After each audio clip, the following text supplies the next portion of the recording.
Hi everyone, Todd Embley here, and welcome to another edition of The Negotiation After Hours. This is a new video series where we speak to WPIC Marketing Technologies co-founder and CEO Jacob Cooke on the top consumer, tech, and business stories from China and APAC.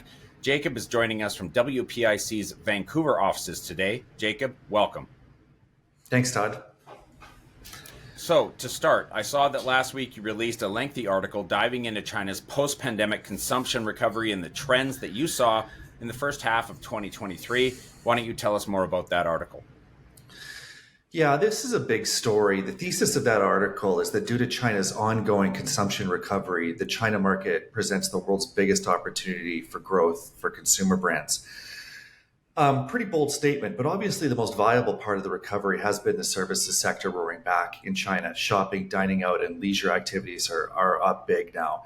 Anyone on the ground can see that, but the data really backs it up. You know, May Day, holiday, Dragon Boat Festival, record numbers of trips, restaurant sales back in 2023 up 20% year over year. So big numbers coming from the services sector.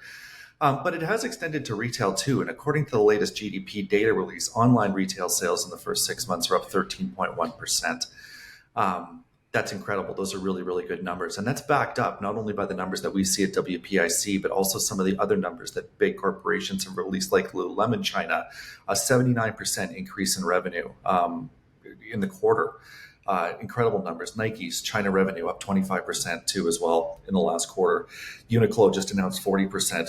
When you look at these companies, like the Nike CEO, Uniqlo CFO, they very clearly said that the consumer is back, and that's just providing more and more data points that's backing up exactly what we're saying. And we're in the business of helping brands achieve growth. So, we want that narrative out there. Okay. Devil's advocate, I'm going to push back slightly because the recent numbers that were portrayed in the international media were not looking good. What do you have to say about that? I think obviously there are economic headwinds. We're not denying that. A negative narrative has emerged around consumption that we just think is really lacking a bit of nuance. Overall retail sales are actually growing month over month, but not at the rate that people expected when restrictions were lifted, because we really didn't get big stimulus checks over here. So I think some of those analysis and those comparisons, to markets that did get big stimulus checks, the rebound has seemed weak. But if you dig a little bit deeper, you see that consumption has been weaker on some bigger ticket items, like automobiles or property related categories like furniture and big appliances, which are, used to fit out new buildings. And when retail sales are down, those are natural places. But if you look at almost every other consumer sector, apparel, accessories, beauty, FMCG, outdoor, pet, packaged food, we're all seeing very rapid growth in those sectors. And I think that's, again, why we've seen the Nike CEO, the Uniqlo CFO, and so many other big global consumer brand executives, saying that their firm's estimation, China consumption is strong. And that translates directly to why retail sales were up 13.1% in the first half of the year. It seems too wrong to describe that as demand is weak when we're seeing numbers like that. Okay. Jake, thank you very much. That's a great breakdown. Moving away from the macro, we want to touch on Meituan's introduction of live streaming. So I want to get your thought on that. But for those outside China, an understanding of what Meituan is, it's a market leader in local life services. So think a combination of Uber Eats and Yelp. So your thoughts on the introduction of live streaming for them? Yeah, it's a fascinating trend. So what we're seeing first off is that live streaming and short video content, live form video content is king for young Chinese. They're glued to this type of content, and actually that age group's ever expanding.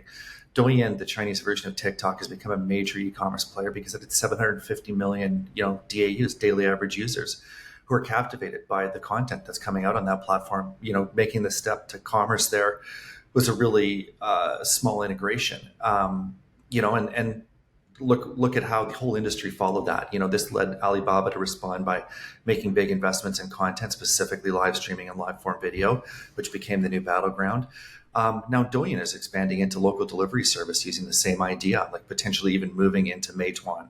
So in response now, where you're up to this is Meituan has introduced live streaming functions.